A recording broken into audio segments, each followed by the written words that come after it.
Hey, Arman here.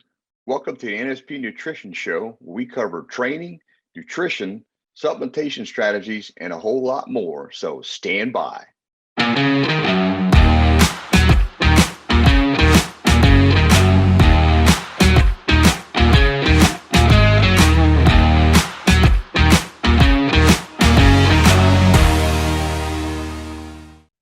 Hey, welcome to the NSP Nutrition Show. I'm Arman Eckelbarger.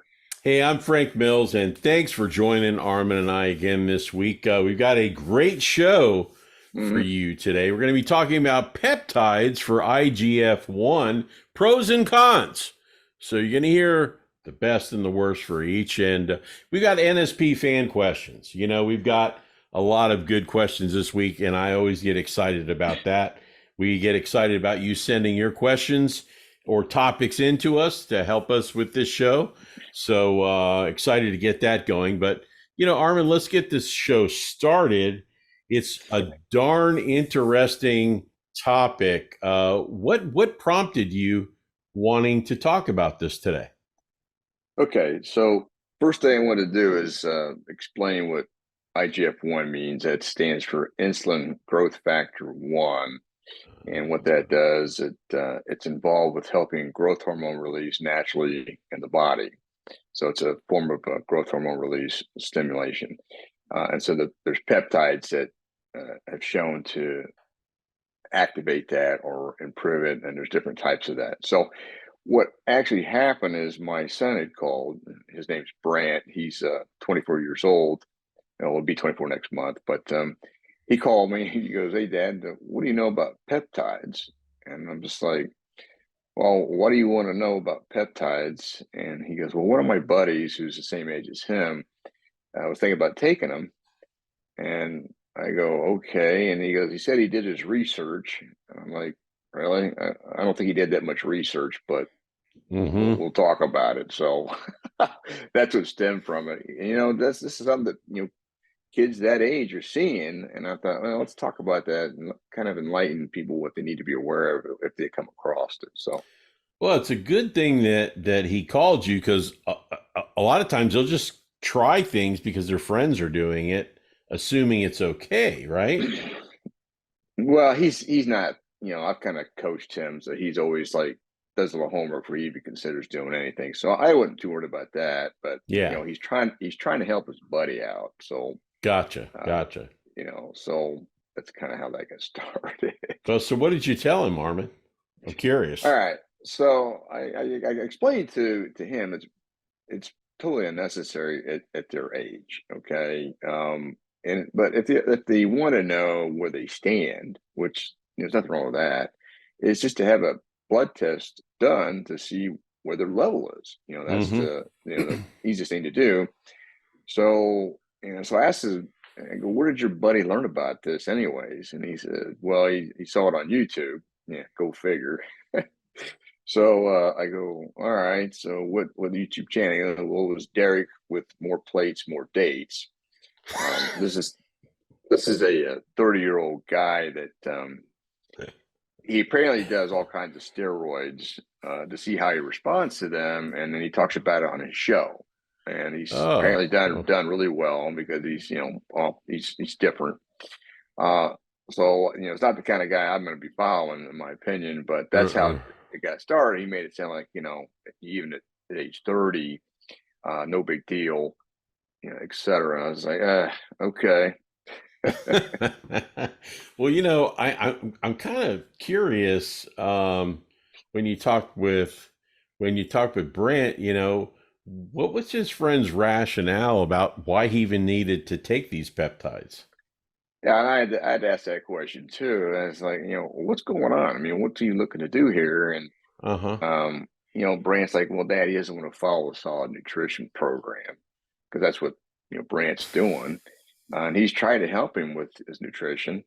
So he's thinking, well, this would be a shortcut, like everybody thinks. There's always a shortcut, since this YouTube guy was talking it up about how to lose body fat and then add muscle.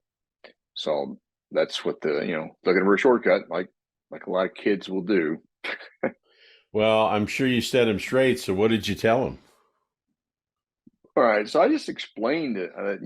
Going out and taking something like that is, pretty much you're asking for trouble because he's not done any blood work to even see what his levels are, to see if it makes sense to even consider it.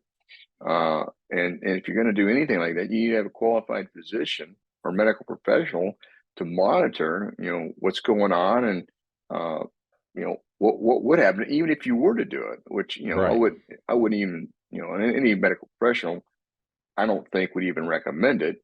But, if for some reason his lab would come back and his levels were really below range, okay, then Hmm. that's probably a good argument, but most likely it's not. So, for somebody at the age of 24 to or 16 to 24, there's a range where their IGF-1 level would come in around 182 to 780, which is a pretty big range, Right. Right. nanograms per milliliter. So that's the range. So that's what we want to be checked. And so, for example, somebody my age is the range is 71 to 290 nanograms per milliliter. Hmm. So, as you get older, you're not going to produce as much because it's not as necessary because I'm not in a growth phase kind of thing. So, just for people to know, my personal levels are just barely over 100, which I would prefer to be higher as well. But I know what they are, and I'm working on that with different things that I can control, which is basically uh, working on more sleep, and then also trying to get more sunlight, which can help those levels. And there's natural ways of trying to improve them. But it has been recommended by my doctor to use a peptide. And so the one that, and there were several of them that were recommended, but the one of them that they felt would be better for me was the CJC 1295 peptide. So these Hmm. peptides all have little code names for them. And that was to try to bring my levels more into the range, the higher range, um, to improve. If I got Hmm. into 200 mark, but at the end of the day, what it did for me after checking my lab work is it actually lightened my wallet by $300 a month learning this Ooh. process, because that's what it costs if you want to have actual prescription based medication like that. It's Uh-huh. not really medication, but to have the peptide. Right. So, Right. I simply suggested that not to do it, and that at the very least, just get a blood test just to see if there's even an issue. So that was my suggestion to have him do. Whether that kid does it or not, I don't know. I mean, Right. Right. but that's what I would be focused on, in which my son agreed. Okay. Absolutely. Well, you got me kind of curious now. So let's say that someone wants to do this. Where Yeah. should someone start for improving their IGF-1 levels? Well, you're going to need to find a medical professional that even understands, the protocol to improve it. So, and then after that, you'd want to get some lab work done, and then to see, okay, where did your level come in at, to kind of discuss, is this something that even needs to be done? Hmm. But if your levels come back and are not in a good optimal range, which would be closer to the higher level, then you want to focus on what you could do naturally, okay, which makes the most sense to improve it. And so, with that being said, some of the easier natural ways to improve your IGF-1 reading, and if your IGF-1 is higher, basically you're keeping your muscle tissue. You can add muscle tissue. It does help you to burn more fat. So there are a lot of benefits to keeping it at a good level. But the things you need to do to keep it stimulating the right way is, first and foremost, exercise, which is basically doing resistance training, because that's going to help Hmm. help keep the levels up and also keep them more stable. You need to get sleep, because that's when the release happens, is when you're sleeping. Okay, but you also get some in the sunlight, and you also get some when you're exercising, but you get the bulk of it when you're sleeping. So if you're not getting sleep, that's something you need to take into account. Right. Right. Obviously, diet. If you're eating a diet with adequate protein, fats, and the appropriate amount of carbohydrates, you don't want a lot of processed carbs, because that's not going to help with those because it has insulin elevated too much. So, with the right amount of nutrition, that's going to help keep the levels staying up and for overall health. And then you need to get some sunshine, like I mentioned before, and along with some vitamin D, because these, vitamin D, which we've talked about a lot, is really important for all your hormone levels. So you want to get that to keep them more stable. And then stress management. Stress destabilizes everything in your body if you don't keep that under control. So, but that's where exercise and the other things can help keep stress more managed, especially keeping cortisol down. So, you want to make sure you're not keeping yourself stressed out and have different ways to promote relaxation. So that was a lot of stuff that kind of talking about. Okay, well, these are things that you need to focus on first, and then after that, if things aren't changing, then there may be an issue going on. So then Right, right. Okay, so you kind of got me a little curious here, Arman. Let's just say the perfect storm happens and you try all those different things that you just suggested and they don't work for somebody. Would it make sense for somebody to try a peptide? Yeah. So again, you need a medical professional to look at all your overall hormone levels. Okay. Mm-hmm. So that would be the first thing to do. So you want a pretty comprehensive test, but then you'll get the IGF-1 test as part of that. And then, with the peptide, most of them, there's different versions of it, but the most common one from what I'm seeing right now is the CJC 1295. And so what that really is, it's a synthetic peptide made of amino acids. These peptides are basically amino acids. So, and they're bonded together specifically. And in this particular case, the CJC 1295 is designed to help stimulate the release of growth hormone from the pituitary gland in the body. So it's helped to stimulate it to get you a little bit more spurts from it, because you just get these spurts when you sleep. So at that point, yes, that would make more sense if somebody's looking to improve it, especially if it's at a lower level. But again, in my case, it didn't do that much, because I'm at my levels checked. I'm rechecking. Okay, how's this thing working for me? And it wasn't great. And it came up about, I don't know, maybe at the best it came up 30 points, but that was pretty much it. It wasn't like it was going to ramp it up to a whole nother level. And again, you're spending a lot of money on this stuff. So, but I do have it. With that being said, I do have a few clients though that have responded pretty good to it, and then their levels have stayed where they need to be. And again, it wasn't a large ramp up; it was more to kind of keep it from declining. Was what was happening there. So, but again, one thing you got to understand is with this particular peptide, because there's different versions, is they increase the levels of growth hormone. And it's growth hormone releasing hormone. It's what's called GHRH, okay, in the body. And so again, that's just going to stimulate more growth hormone release. But then you have other peptides that work differently than that. So some of the examples of that would be like an IGF-1. It's called LR3. And so what the LR3 peptide does, it mimics growth hormone. So it's acting like it's in your bloodstream, and it's like, oh, here's some growth hormone that just happened to come into the system. So it's mimicking it, and it's a longer acting version of IGF-1, and it has a longer half-life. Is one of the things they make notes about it. Okay, but it's again effective for promoting growth and recovery, muscle growth and recovery. So this is probably more what the bodybuilding guys that are doing all these different drugs. This is probably going to fit that case pretty well. And again, it's hard to say how well it's working for them, but you just want to check. Then you have the IGF-1 that's called DES, and this is basically a truncated form, a shorter form of the IGF-1, and it's a little more potent, but it has a shorter half-life to give you a bigger boost than the LR3.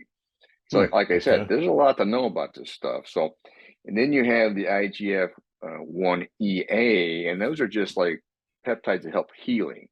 So that's like BPC 157 and then TB 500. Those are some of those. And then you have the PEG MGF, which is a modified form of IGF-1 that ends up being attached to what's called a polyethylene glycol molecule. So what this is supposed to do, it enhances the stability and half-life of the product in the body. So it just stays in your system longer. But it's particularly effective for growth and recovery. So that's more the other one that some of these bodybuilders are probably using if they're not using growth hormone. So that's why I was telling my son, it's like, and anybody else that's involved with it, you need to really do some homework on this or get Yeah. educated about it before you start even consider. Because, there's what's going on here is these people are taking it off the internet. They're just buying this stuff randomly off the internet, and they don't know the sourcing of it, which, it's cheaper. Obviously there's a Hmm. reason why it's cheaper, but is it what it's supposed to be? Because some people Right. think, well, anybody can make the peptide. Okay, well, maybe anybody can make the peptide, but how safe is the peptide and how it was produced, and also the Hmm. administration of it. So, because you have to, these peptides are injected in most cases. So, Well, with the one thing that you mentioned at the beginning of what we were talking about, the CJC 1295, you said was a synthetic peptide made of amino acids. yeah, My question is, a lot of people just take aminos. Do you think that they have the same issue in maybe the peptides if they're taking aminos, or is this a more targeted approach for somebody who has a peptide kind of deficiency issue? Is that yeah, kind it's of a good how this is question. framed? Well, it's a good question. You need to have the amino acids in your system, but when a peptide is basically these amino acids put in a specific chain that the body recognizes. So yeah, it's Gotcha. a more concentrated form and strategy to get a response um, to the body. So that's the Hmm. purpose of it. And apparently there's some effects to it, but again, you just want to understand what you're getting into with this stuff too. So, Well, we've talked about a lot of different types and a lot of the pros of it. We yeah. got to go to the cons now. What do you feel the cons are at this point, Armin? Well, again, if you're going to work with a qualified professional, it's going to be expensive. Okay. And I wouldn't recommend anybody just buying this stuff off the internet at all. I think that's just asking for problems. And when you start taking it, you're going to need to take it for a period of time. So you need to, that's going to be a budgetary thing. And Hmm. then with anything like you're using these peptides, they'll typically do a certain amount of time, which is 8 to 12 weeks, and then you take a break, and then let the body kind of see how it's going to handle it on its own, and then go back at it. So you would get another blood test to see how the level is after about a month or so, see how it's holding up. And if it's holding up, probably not really to take another dose. Just understand that with the medical community, they're going to want you to keep buying. So Hmm. that's one of the other things you got to keep in mind too. And there are side effects. So just because you're taking this doesn't mean, just because it's an amino acid doesn't mean it's harmless. So like some of the side effects when I was, recommended to do it, it was in the injection site. I was getting redness and stuff and even though it's an insulin syringe to use, it was irritating my stomach because you have to do it like every day, either right before bed or in the early morning, depending on what the doctor suggests. And so I was getting some swelling in there, which and some redness, which is like, okay. So I had to definitely make a change from that. Flushing, sometimes when you do the injection, if it hits the vein, even though it's an insulin syringe, you'll get this flush feeling, which can last 10 to 30 minutes, depending on where you hit it at. People don't realize any of this stuff. Then some people get headaches, nauseous, and maybe vomit, or get dizzy and lightheaded. And then some of them get a little more fatigue and drowsiness from it, which Hmm. that would make sense for them to take it before they go to bed. And then one of the other side effects is increased hunger and appetite, which can also lead to higher glucose levels over extended period of time, not in the short run, but it will affect which it did for me. It affected my hunger Hmm. um, a little bit more. So, yeah, there's a lot involved. Well, you brought up multiple times about seeking a physician Yeah. to help like supervise this so you're have your ducks in a row. But I'm kind of Mhm. curious, what is the typical kind of physician protocol for taking this, Armin? Yeah, good question. So when it's being prescribed with the right medical professional, again, I'm going to keep emphasizing that because a lot of people think they know something about it and they don't necessarily know. But they're going to start you with a low dose, which is like for me was 10 units with an insulin syringe. And then as you get done with that round of the prescription, then they're going to bump up the next round a little bit more. So like for me, it was 10 to 15 units. So that's important. Now, Mm-hmm. what also I found though is not some docs do not even explain the best time to take it or take it regarding food. So, which I found very frustrating when it was recommended, but they didn't tell me, again, key details to this kind of stuff. Mm-hmm. And so, my first doctor says, "Oh, just take it in the morning, as soon as you get up." So that was, but make sure you have no food um, before that. And it's like, okay. So I was doing that, but that didn't really, it wasn't doing much. Okay. So I'm just like, oh, okay. And then another guy recommended, you can take it anytime you want, but he didn't say anything about food. So what you need to understand with these things to work, you cannot have food within about a 2-hour period if you want to get the right response. And so from what I've learned, the best time to take it is before bed, 2 hours of not having any food, then you would do it. And then it does help your sleep in the beginning. So, so I think that's probably because you're going to get more release of growth hormone, but Mm-hmm. your body does get used to this stuff like anything else. So then it starts to level out. So yeah, a lot of things to know. So the typical protocol that they would start you with, and again, this is with one medical professional. This isn't a cookie cutter thing where it's the same for everybody. It depends on how low your levels are. Mm-hmm. Okay, so it could be 10 units to start with, and they go to 15. Some of them could do 20 units to start with, and then leave it there, and maybe even drop it down. So again, a lot of moving parts, and then you want to recheck it to see how you're responding. So a little messy. Well, all of this, it does actually make sense because if you're trying a great nutrition plan, if you try all the different things that you suggested, odds are you're probably not going to have a peptide problem. But if you feel that No. you are, to seeking the advice of a medical professional that has this experience and knowledge, I agree with you, would be the key. As we wrap up the segment here, Armin, any final thoughts on Yeah. anything you might have missed, I guess? Well, there's probably always stuff that could be missed, but because there's a lot of different types of peptide strategies. But in my opinion, when it comes to your hormones, period, okay, do not do anything until you have done a comprehensive test and you have an appropriate medical professional review your lab work and go over the things.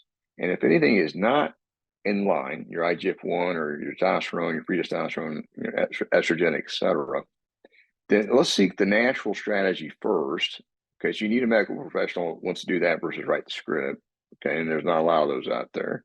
But seek the natural strategy first, and then if that's not working, with incorporating, which you got to give it a little bit of time to see if it works. If it doesn't work, then that's a better time to consider. Okay, if I'm going to do this, I got to look at the long-term decision, because anytime you're messing with your natural production, it can negatively affect you when you stop using it. Okay, we Mm-hmm. want to make sure we don't make it work less. So, for example, if you start taking too much of this, which it can happen really easily if you're just buying off the internet and doing it on your own, you start taking too much, it could cause the gland to actually want to shut down. Okay, because you're overstimulating it. And this is what the peptide that stimulates it versus the Right, right. peptides that actually mimic it. If you get too much from the mimicking, then your body could potentially stop making it. So I mean, a lot of things that you need to be understanding. If you want to get benefits from it, then understand that. And Right. finally, do not buy this shit off the internet. Okay, get the right compounded dose from a legitimate pharmacy, if in the case that you are prescribed that. And most doctors are going to have those arrangements for you, and then you're going to have a safer strategy to get it done. So there you go. Well, Armin, a lot of great information. And, I noticed that you continue to reiterate throughout the entire segment, Uh, get the proper medical attention and uh, advice or from somebody who has the knowledge of this. Not every doctor is going to know this, and No, it's going to absolutely take a not. little homework to find that person, right? Yeah, unfortunately, it's getting more, you're getting more and more medical professionals that are getting into this because Hmm. there's a lot of questioning, and they need to be able to help support those answers with what to do. So you're seeing more of it, but it's still tough. I mean, and the ones that are good, they get booked up really quick. So that's the other thing, and then they can't really take on any more clients until they get more help, etc. So a lot Hmm. of things to make sure if you're going to put the time into this, then do it right. And that's the other thing I just want to emphasize: doing it right. Absolutely. Well, appreciate all the great information. I'm sure everybody else does as well. And we're going to take a quick break. Stand by for a quick word from NSP Nutrition, and Armin and I will be right back.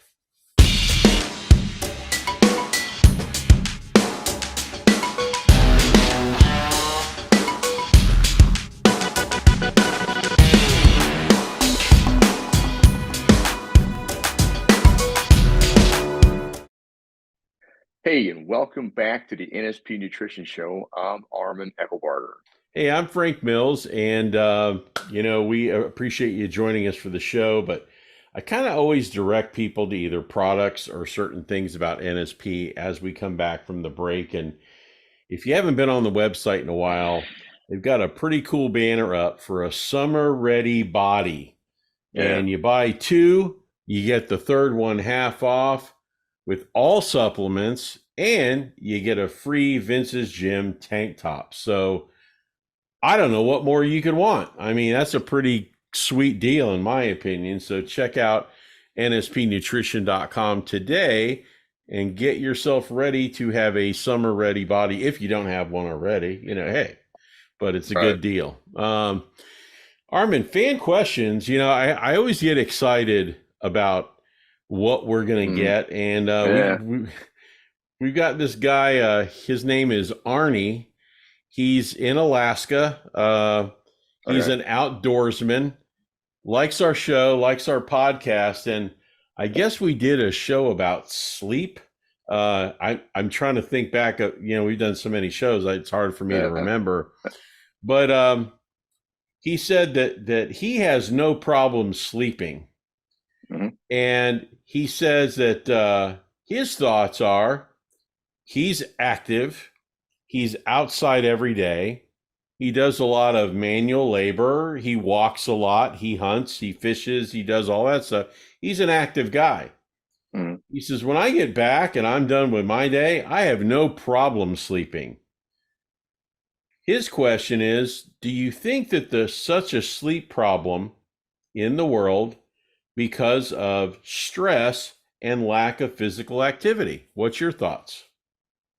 Well, yeah, it's definitely going to be a factor. I mean, I'm the same way. If I've had a hard physical active day, yeah, I'm going to hit the hay pretty quick, and Right, I'll go into pretty good sleep. So yeah, I think that's definitely a factor. It's just that a lot of people don't have that kind of activity, and right, they're sitting at a desk all day, or if they are, they're getting up and down from the desk, but they're not really, you know, lifting stuff and moving stuff around unless you're working in a warehouse or something like that. So there's not a lot of unless you're doing a physical job, and you're going to have different issues when it comes to sleep, and then also what their habits are. You know, I'm sure he's not sitting looking at his computer screen right before he goes to bed for the last 2 hours because he's been out doing other stuff, right, or right, checking his phone, been on his phone for the last hour and a half, looking at social media or whatever. So those things they're not conducive to sleep for certain people. And then if you're just stressed out all the time, you need to relieve that stress. So if you're not doing physical activity, you're going to relieve the stress because it's not on your mind. Your mind is dealing with what you're working on. So that's another thing. So I agree 100%. I think that if people were more active and did some physical activity, at least at some level, I think they would definitely sleep better for sure. But that also depends on their caffeine intake and what they're eating too, because it's not like he's eating really natural food, so his hormone right. levels and his body is going to be like, yeah, we're getting it done. Versus when you eat trash food and you're doing some of these other lifestyle factors that people are doing, too much alcohol, etc. or whatever they're doing, it's going to affect your sleep. I mean, alcohol affects your Mm-hmm. sleep, period. And if you're one of those people that has a lot of alcohol throughout the week, yeah, it's not going to be good. Absolutely. So, Arnie, thank you for the question and the feedback, and thanks for sharing that with us. Because a lot of people want to sleep, and activity Yeah, it's definitely going to help. helps wear you out for the end of the day to get some rest. So, Yeah. agree with you. Next question from Joshua, Nashville, Tennessee. Okay. Joshua, this is kind of interesting, Armin, because I've thought about, I guess, different things when it comes to questions and wondering what we're going to get, right? The types Yeah. of questions we've gotten from all over the spectrum when regards to nutrition and working out, all different things. But with Joshua, he says, my wife has a term that when we're in the house too much, I get house fever. I've got house fever. We have to get out, Yeah. right? Okay. We've been Yeah. in one place too much. He said, Armin, I have gym fever. I'm in the same gym. I've been working in the same gym for a long time. And he said, I just need ideas of what do you do to break up gym Yeah. fever? Do you have suggestions or thoughts? I thought it was a great question because if It you is. do go to the same gym or have been for a long time, yeah, you're going to get gym fever no matter who you are. No, he's absolutely correct. But that's why I talk about changing things up as much as possible. Because yeah, you go in there and you have this. That's like the Groundhog Day thing of like, here we go to do this again. So that's why you can't just. And I don't know how people do the same stuff over and over and over. I mean, there's people in my gym, they do the same exact workout every single time and every single day they're in there. They don't even change up anything they're doing. So Right. that's Groundhog Day in a nutshell. But what I typically do is I have my mental game going on before I go to the gym, thinking about, okay, how do I want to approach this workout? And a lot of times I have my workout already preset. But it depends if you're training in a really busy gym, it's hard to do that. But a lot of times I'll do, and I'll have it on my app and then work through it that way. But I'll have a mental process of like when I get to the gym, like currently where I'm at is if it's not too, I can see, is it busy or is it not too busy?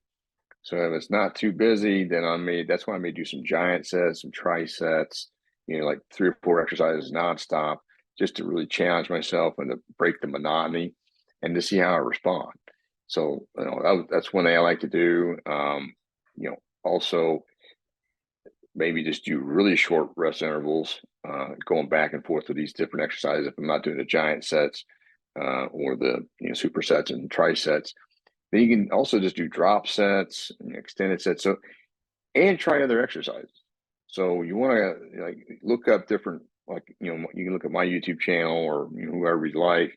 I've got a lot of exercises on my YouTube channel that you can look at for getting some variety on different ways to approach, how to do dumbbell lateral raises, because they can get pretty monotonous. But then, okay, well, let's use some cables for lateral raises Mm-hmm. to work your shoulders. And then what options would be available to do that? So yeah, it's a matter of analyzing the equipment, and that's where you want to look at how to combine certain exercises together to like pre-exhaust work. We've talked about that a lot, where doing some leg extensions and going right to a leg press, because you've already fatigued you've isolated, fatigued the quad muscles. Now you're going to use a compound movement because you have the assistance of all the other muscles to even fatigue it further. Mm-hmm. Doing those kind of strategies. Yeah, you got to do that and mix up your rep schemes. So maybe have a high rep day, and maybe have a low rep day, just to see what your strength levels are, especially if you're feeling really strong. There's a lot of ways to do it, but you will have to get creative. And so that's where a good coach can help you too, because I do that with a lot of people. Because when it does get boring, you're not going to get good results when it gets boring. It just kind of, you just give it that good old boy try, but you're not really affecting the muscles like you would like to get more out of. I want more out of it, in my opinion. And really, the more active you are, changing it up, like, hey, after I work out, I'm going to go play tennis, or I'm going to go That can help hiking, then, or something that'll help too. Stay out of the house for a while, do yeah. some different things to add into your workout. So Yeah. yeah, some great advice, Armin. Great. Yeah. Hopefully he's not doing 7 days a week. I would cut it back to 5 days a week. You need a couple of days of rest, so that'll help you with Yep, the gym fever as well, and it keeps you a little more fresh. So absolutely. Well, Joshua, thanks for the question. Arnie, you as well. yeah, And hope you enjoyed the show today. And, we can't do this show without you. We need that content coming in. So please send your questions yeah. in. The best way to do that, scan the QR code above our heads. You Hmm. can contact us by commenting on any of the YouTube episodes, and we'll get the notification that you've done that. We read those. And then also you Yeah. can email us at support@nspnutrition.com. And, Armin, we can't do it without the support of the audience, and we appreciate everything that they offer to us, don't we? Yeah, it really helps with great questions because I'm sure other people are thinking about the same thing, and so we can keep giving other people fresh ideas on how to get more out of their more productive with what they're doing each day, and get better results. So yeah, Absolutely. Well, thanks for joining Armin and I today, and tune in next week for a brand new episode of the NSP Nutrition Show.